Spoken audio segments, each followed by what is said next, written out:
Your organization moved to the cloud, expecting savings and speed. Instead, your bills exploded, teams are working in silos, and you're wondering if cloud was a massive mistake. Here's the thing, your cloud isn't broken, your operating model is. See, most organizations treat cloud like, well, it's just another data center. They take their old processes and try to force them into a dynamic, consumption-based environment. It's like driving your horse and buggy on the interstate. Technically possible, but you're missing the point. Well, today we are exploring Priority 1 from WWT's Cloud Priorities Research, the cloud operating model. There's a reason this is Priority 1.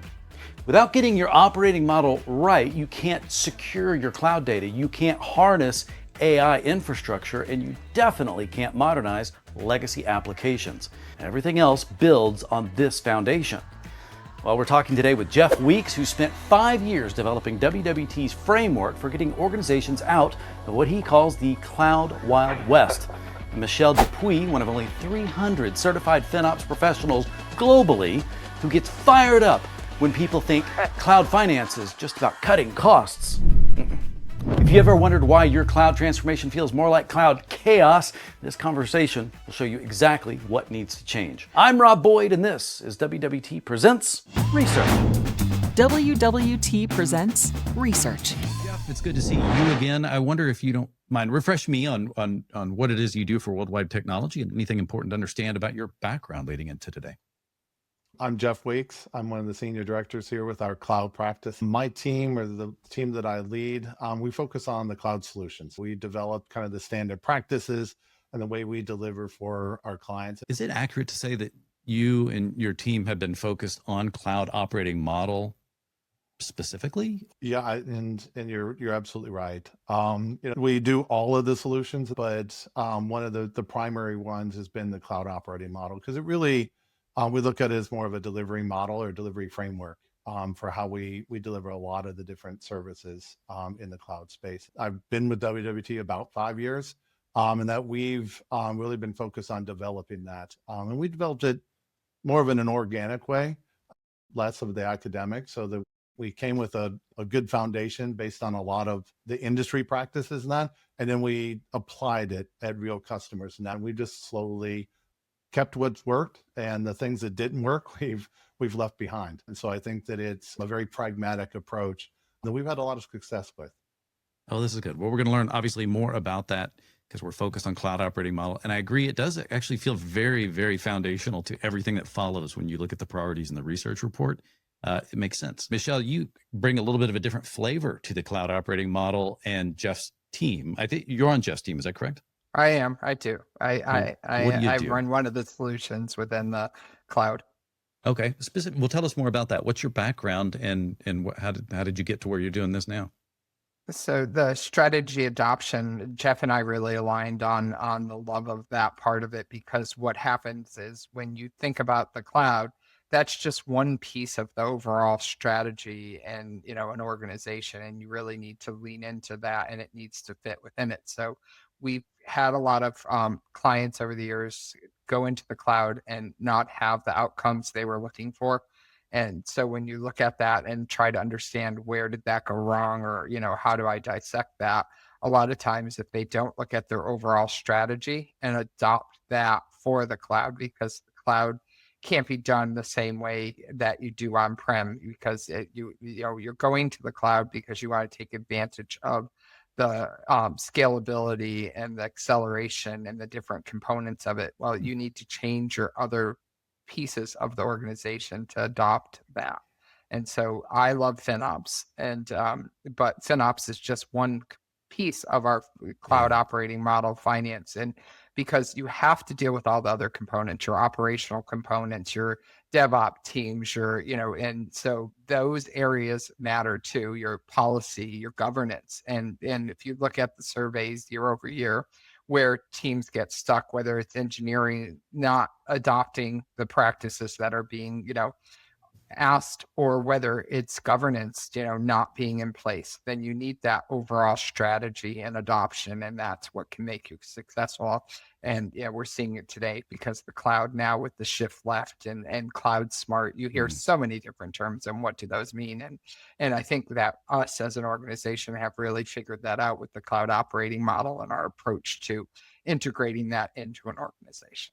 Excellent. I love new terminology, and thank gosh, because I'm constantly faced with it. Let's start with basics, because I think one term that may be new to people, although it sounds pretty easy to potentially define, but I still guess that obviously not everybody's been defining it right. But cloud operating model itself, Jeff, do you mind kicking us off with an explanation of what is meant by that? You'll hear cloud operating model used in a lot of different ways. Technology, if you think about it, that's kind of at the center, at the core, and we're going to wrap the cloud operating model around it. So it's the people, the process, and the tools that allow you to either implement, the actual technology, support it, keep it running. So that's really, in a nutshell, what the cloud operating model is focused on. An operating model that is important to understand as being distinct from maybe what you were doing before with an on-prem, which is funny because I don't think we'd ever go, well, here's our on-prem operating model.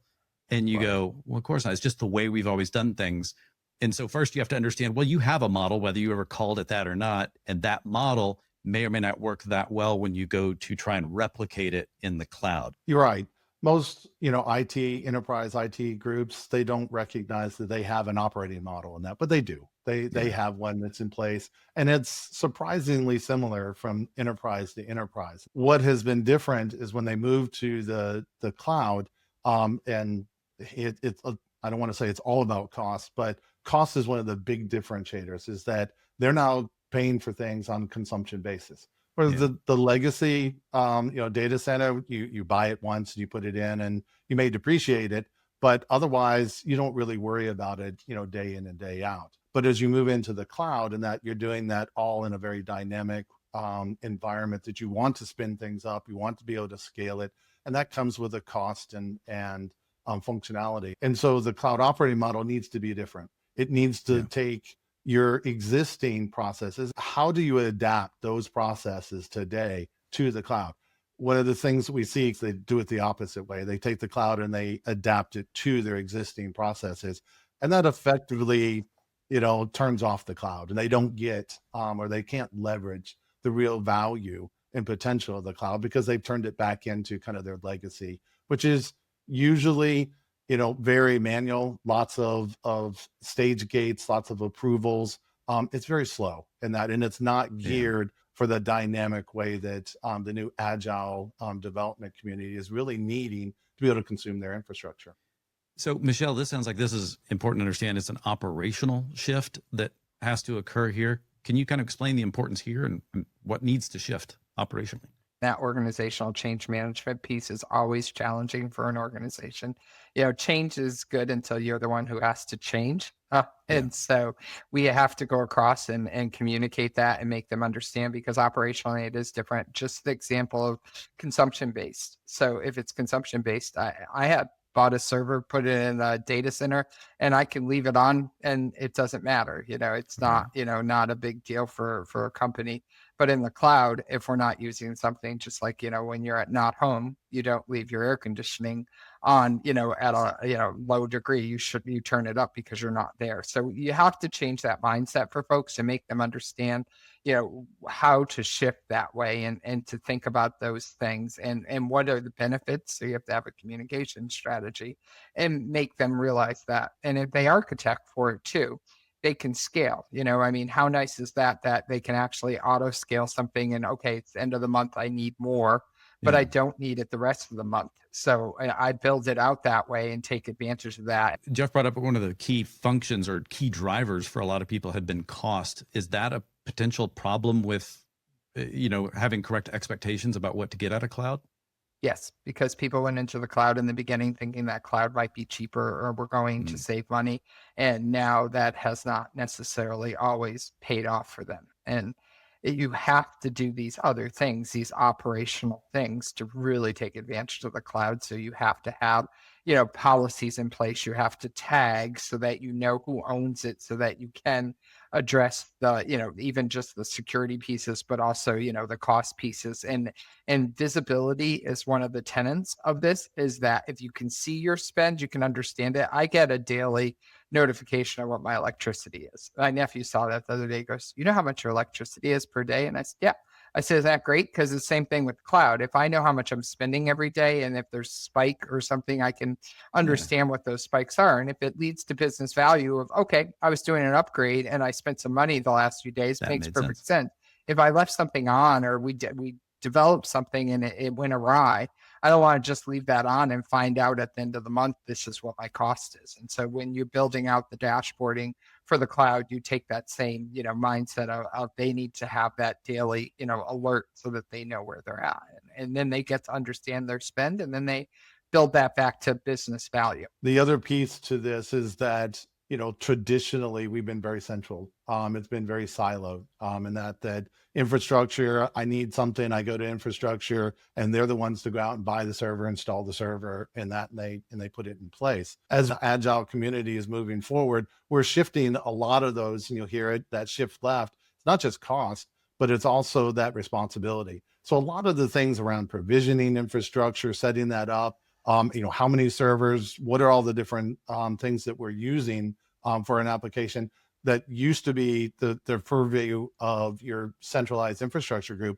Now that's moved to the application teams. And so that's great. They have a lot more flexibility, a lot more freedom, but you also have to have some governance there, some guardrails in that, in order to make sure that not only does their cost not go off, but they also don't expose the corporation to undue risks in that, or security violations that you're going to put them in a world of hurt. So I think we've kind of set up what it is and the operating model. And I want to talk a little bit more, and I'm sure some of these other points will still continue to come up, but around what I kind of extracted out of the research paper, 3 phases. I don't know what else to call it because it wasn't specifically laid out like this, but it's really about how do we take action against, we understand this now, I want to fix it, right? But first one's business alignment, then infrastructure assessment, and then future proofing. And so kind of using that as our flow. Let's start with business alignment, specifically business strategy alignment. Jeff, you'd mentioned building this framework around industry standards, as well as kind of what the cloud operators themselves are doing. Can you kind of explain how this works in practice? One of the unique things about WWT just in general is that we really come as an agnostic partner for our customers. We work with all 3 of the big cloud providers, in that AWS, Azure, and GCP. Each one of them have their own cloud adoption framework. But when we're working with our enterprise customers, most of them have all 3 of it. So coming in and speaking just AWS to somebody who's predominantly Azure doesn't really work real well. So what we did is, instead of just throwing them off, is that we tried to bring them all together and really develop the cloud operating model so it's compliant with all 3 of those, so that when we're talking with them, we're working with them, that we're not way off base. And we're compliant for their organization, professional services groups, but we take it the next step further. One of the things that we were really happy to have Michelle join is that, that finance piece, we really draw that all from FinOps.org. With her extensive background there as, one of the few certified professionals, and that allows us really to build that in that industry best practice, into our cloud operating model as well. When a client signs on and they come in and say, okay, I have these set of standards, 80% of the time we're right in step with them. And if we're not, it's usually just a small modification to move there. Yeah. So, and that's just come both from our experience internally, as we brought it, but also in working with our clients. How does this best, get adopted? And what's the way that they can understand it and make use of it and get value as quickly as possible? Well, I like the iterative approach, and it sounds like, if I'm understanding correctly, you're saying you're working really hard to meet them where they are versus forcing your clientele to go, wait, where do we fit in, or something like that. And you're using their language and adapting as necessary, because it's going to be a little bit different for every client. Does the concept of like a cloud center of excellence come into play here as an organizing principle? Michelle, you're nodding your head. Yeah. Michelle, do you take that one? That is part of our life. So Okay. that an important part. The center of excellence starts so that people make decisions and understand how the cloud works, do education and communication, that knowledge management, please. all feeds into it. And you need those roles of the teams coming together and really being able to understand, because finance is changing, Yeah. procurement is changing, engineering, you need the architects there, your intake processes. There's so many different components. You have to have, executive buy-in. So you're going to need some sort of steering committee. And so we believe strongly that you treat cloud as a product. And so then you'll, develop a product council and build that into the framework, because it's really essential, for that product mindset. And even on-prem too, you've got to have that product mindset, because of technical debt and other things that play into this. So with the center of excellence, the idea is that that's pulled out of the normal organizational hierarchy so that it can sit kind of above or to the side, but it needs to have you mentioned executive, but then you also are mentioning all the different areas. Is part of that to get away from the siloed versions of how we not only are organized, but it's how we've written software and how we write our applications. And some of that is going to, not to get into the technology, but some of that's going to shift and have an effect on your processes. And you need those people talking and understanding and alignment. So that gives them an opportunity to form, that together and meet on a regular basis and be an actionable CCOE.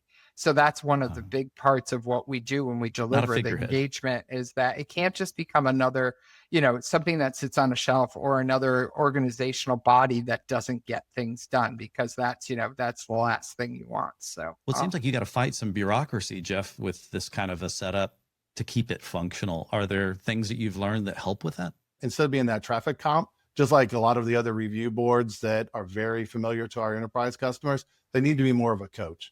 They need to be setting this up, as a group coming together to encourage the correct behaviors and to make it easy for their consumers and their customers to consume the cloud and to move forward with it. The most effective way that we've seen that with the clients that are really moving at speed is where they shift from this mindset of I'm just a ticket taker and that to more of I'm a broker of IT services. So they're moving out of this, I just do this one thing and then I hand it, that they actually are identifying their clients in that, or their customers in that. And they're going out and they're reaching out and trying to understand what do they want or what do they need from the cloud, so that they can come back and say, okay, this is what we need to provide. This is how we need to provide it and when we need to provide it. And that all comes under the guise of the CCOE. You bring all of these different functional areas together, which in some cases, again, Rob, you're right on, they sit in their silos and they may not have talked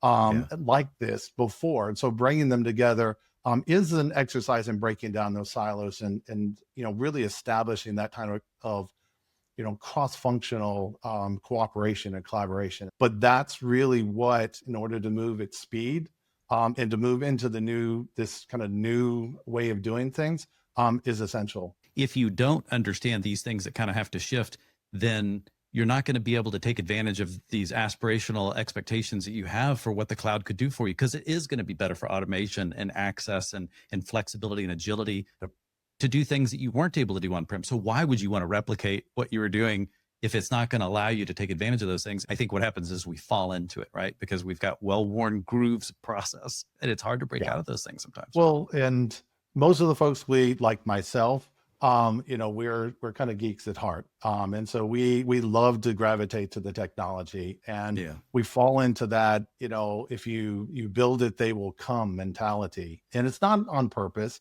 but that's really, the mindset a lot of these organizations will look is, okay, we'll go play this. We'll make sure it's as secure as it can be and everything else. And then when they open it up, if they open it up to their clients, and that they find that the clients look in and go, I can't use this stuff, or I don't know how to use this. And that's because it hasn't been that collaborative approach. So they need to be reaching out, understanding what their customer is going to want to do, and then really partner with them and go along that journey with them. And then there's some well-worn traits now that we've seen that are successful for the cloud organizations. And that's really what we help share. And then a lot of times when we work with them, we'll be there to continue on for a little bit to show them how these things execute, and they can kind of get some traction.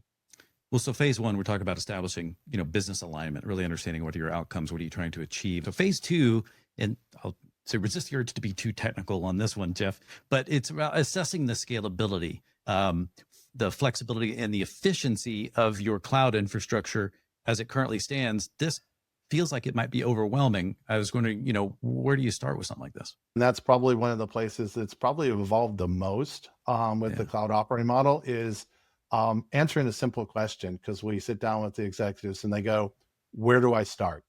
You've met me where I am, but where do I start? And that we kind of backed it up, and we, much like a lot of our competitors in the industry, we developed a kind of a maturity curve. We come in to figure out where you're at. We define that and say, okay, here's where you're at on this, and here's the capabilities and the percentages that you should be able to do.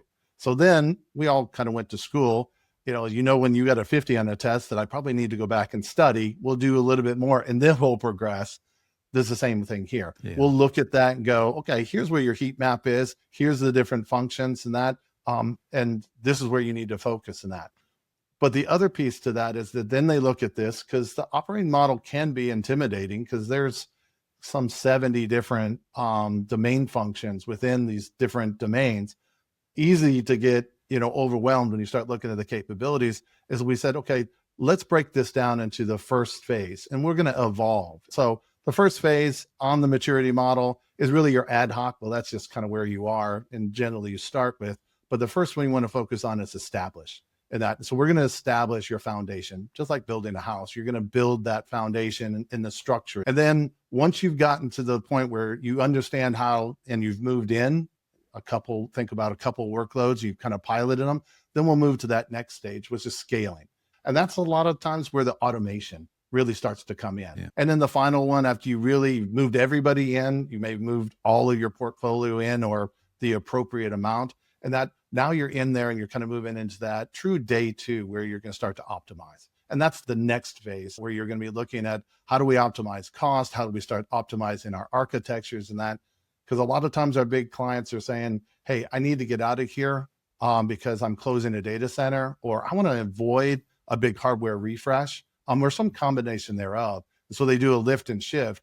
Well, it's not optimized over there. So a lot of times their costs and other, operational issues are pretty extreme. So that optimized phase allows us to come in and start to focus on that.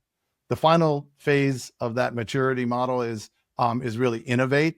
And the interesting one about this, and again, this is where product really ties in, is that one's not about technology. It's about the alignment of business now with IT, who now has kind of a mastery of this set of tools, and they can go in and they can really help differentiate or disrupt their markets and develop new and innovative ways to deliver services and the value to their customer. How can we optimize something if we haven't actually put things in place to optimize? And so we can get cart before horse, it feels like, in some of these situations, without realizing.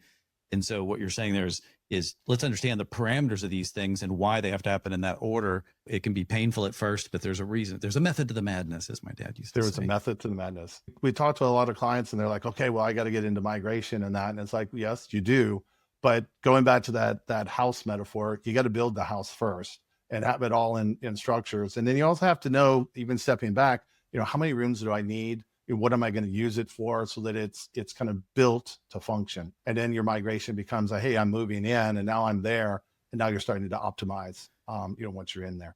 Well, let me ask you this, and Michelle, I'll let you take this one, but how do you know you're being successful with your CCOE or your cloud operating model development?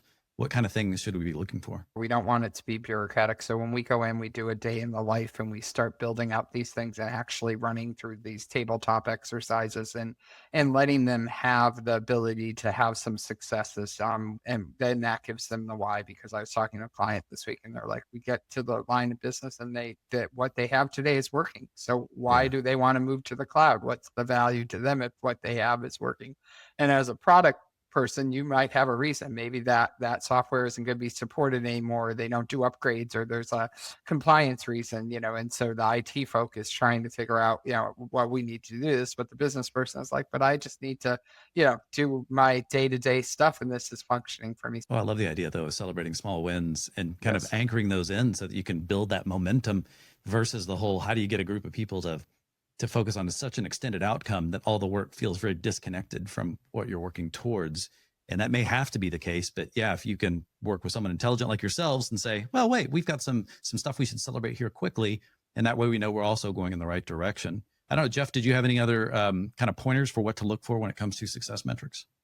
Yeah, I mean, we start off small. What does the business want to do, and what do they, look as value?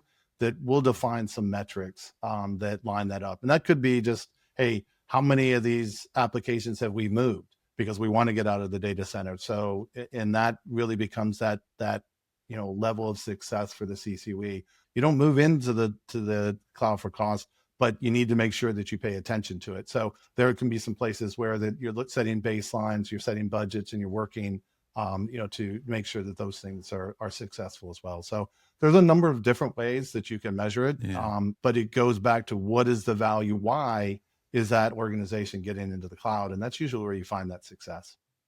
Well, let's get into phase 3. Well, we talked about business alignment. We talked about, kind of assessing the infrastructure. And then now for 3, it's about innovation and future proofing. And I'm kind of an open question to you, Michelle, around the world of FinOps and where it fits in here and how that has changed over time. And why is the FinOps role evolving in this area? And why is it important? FinOps is, as I said, it's a cultural change, but they're also smart enough to know that things have changed since 2019 when the FinOps, movement started. We're seeing differences because, we have AI. So that's a big part of cost today. You have to factor that in. And there's FinOps for AI and AI for FinOps. And we talk about this every year at the FinOps Foundation conference. Both of those are factors. But the other thing that we've had to do as an organization with FinOps is to realize that at first, FinOps, they did an amazing job with cloud cost and putting those principles in and making that organizational change happen. Well, they did such a good job that they've now gotten more work. They've been asked to, can we apply these things to the on-prem?